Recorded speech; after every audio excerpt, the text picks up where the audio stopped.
Hello, Red Squirrel here. In this video, I'm going to show you how to make my Everburn candles. These make fabulous emergency candles. They burn for days.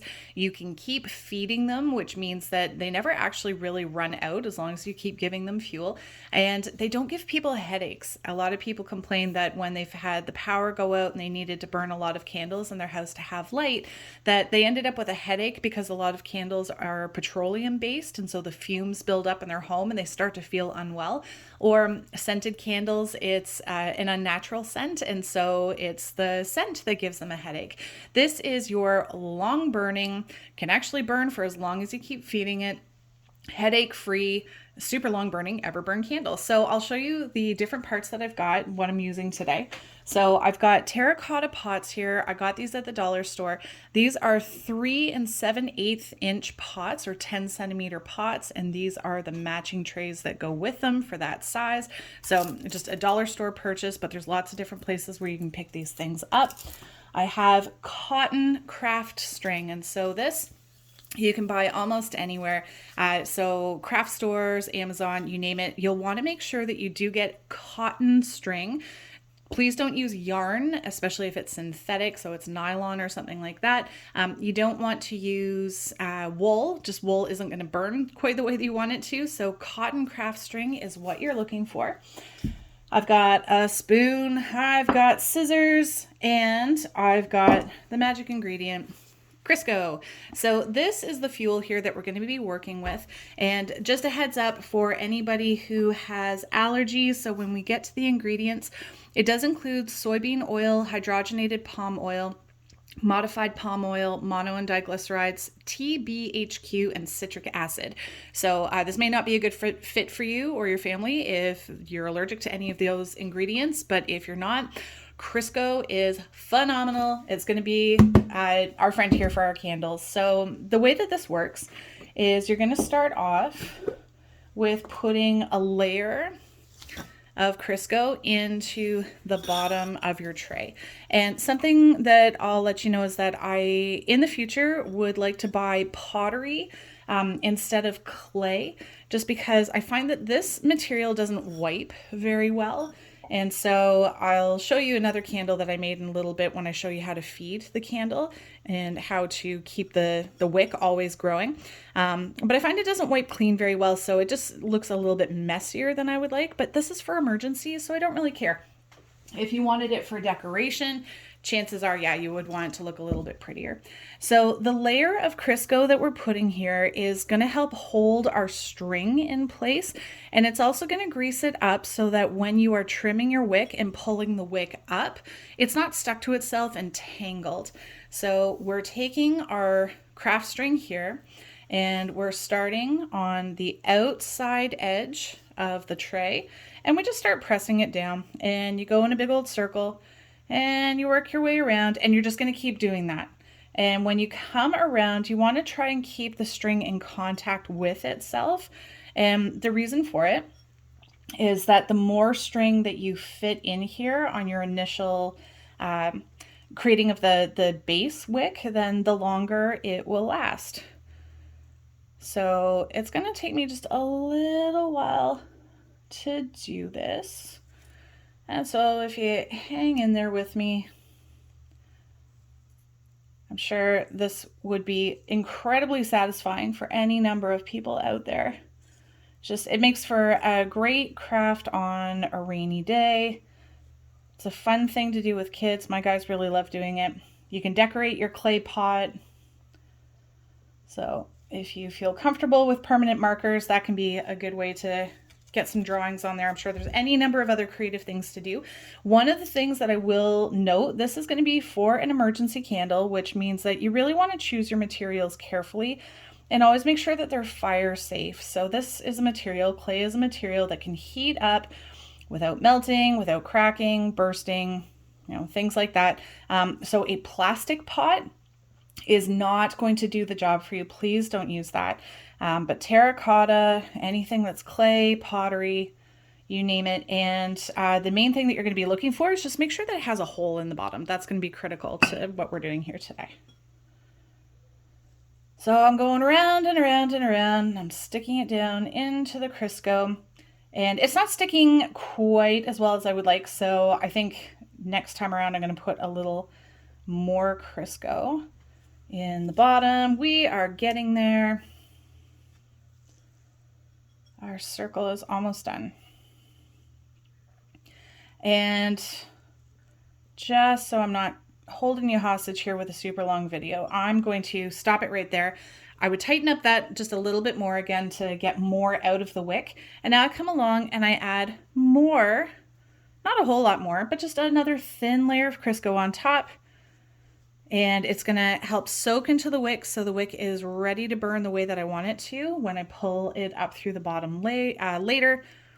And it's also gonna help hold things in place and keep the pot part of this candle steady. Oops. Get back in there. There we go. So do your best to smooth it down flat. And as I mentioned, I'm not the most crafty person in the world, so I definitely make stuff like this look much more complicated than it needs to.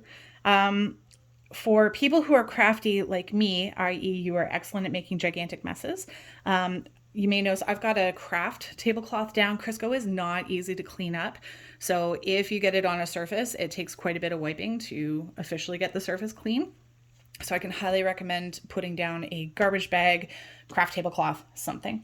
So now that I've got my first circle there, I'm gonna hold this up, get a good long stretch of string, and I'm gonna snip it. And I'm going to get my pot, and that hole that's in the bottom there, I'm going to feed the string up through the bottom and slide this down, whoops, into the base, settling it nice and flat. Boop, there we go. And I'm just going to give it a little tug until I have a little bit of resistance. I don't want to pull on it because then I'll uncoil and undo all the work I just did in the base. I just want to have a wee little bit of tension. And now I'm going to grab my spoon and I'm going to start feeding Crisco into the base. And something for you to keep in mind is that you want your Crisco to be sitting right up against the wick. You're going to end up with some little air pockets in here. That is not the end of the world. But what can happen if those air pockets are right beside your wick is that the flame just starts burning straight down through the candle. And it just means that it burns, burns, burns, burns, and then goes out because it just burned a drill hole through the middle. So if you don't want to look over and go, oh, why did it go out? Make sure it's packed up there, and it may be a little bit hard to see from that angle, but I'm just slowly packing it around the base, kind of going on this side and then on that side. And that little bit of pressure when you pull on the wick helps to recenter it.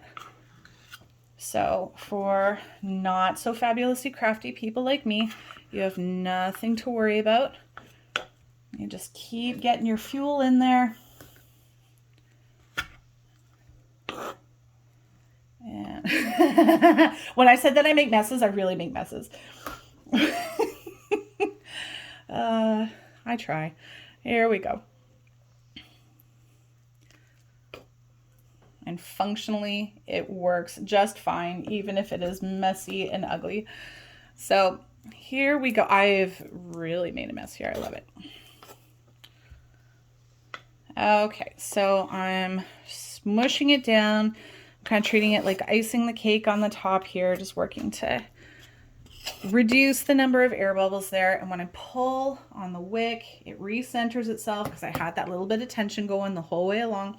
And then I grab my scissors and I snip. And there it is. That's your Everburn candle. So the fabulous thing with this is that for so long as there is Crisco in the pot, this candle will continue to burn. So I'm just going to wipe my hands a wee little bit and I'll get it lit up so you can see it in action. And then I'm going to show you how to feed it. Because once you light this thing, it really is, it's going to burn for hours and hours and hours. What you see here could easily burn for 2 days or more, no problem. But wicks have a tendency to mushroom after about 3 hours. So if you don't want to have smoke, this is a smokeless candle so long as you are trimming the wick. And speaking of which, I've left that one a little too long, so I'm going to make that a tad bit shorter. So every 3-ish hours, you want to trim it, and just when it's running low, you feed it. And I'll show you how to do that. So lighting up our candle. And the fan is on. Oh my goodness. Yep. I've got a ceiling fan on, so that's not helpful.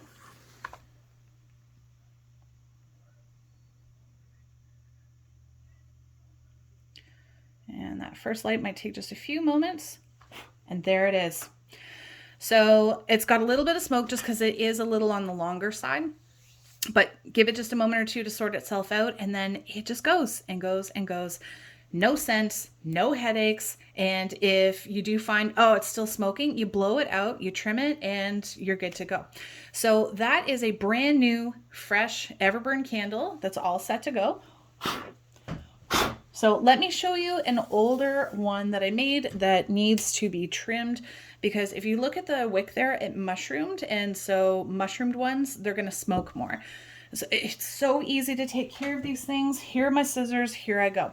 I'm going to grab the mushroomed wick that I don't like smoking, and I can either just pull it up and trim it, or I'm going to use this opportunity to feed the candle and top it back up. So I'm going to pull the wick up a little bit higher. I'm trimming off that nasty bit that I don't want anymore. And then I'm grabbing my spoon and I'm just adding more Crisco, just like I did with the brand new one. And Crisco comes in different size packages. So the boxes are the ones that I've more commonly found at the grocery store. But because I make lots of candles for friends and family, I buy it by the bucket. And so that size, that jar that I showed you earlier, is more something that I have found at grocery stores that serve restaurants. It might be something you could find at Costco. So just think of like wholesale size. And if you saw, that just took me, what, like 30 seconds to do that.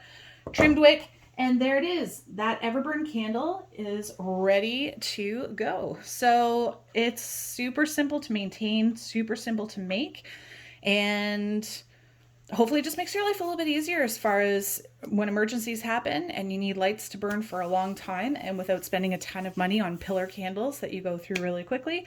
Yeah, and if you're looking for ambiance, just pick out nicer pots.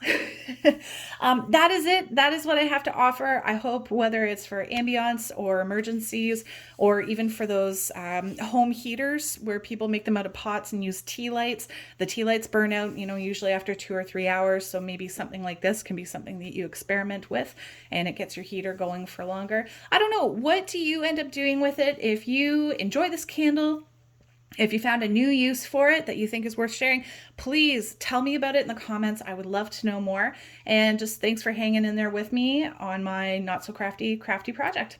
So hoping you're well, wishing you all the best. Bye.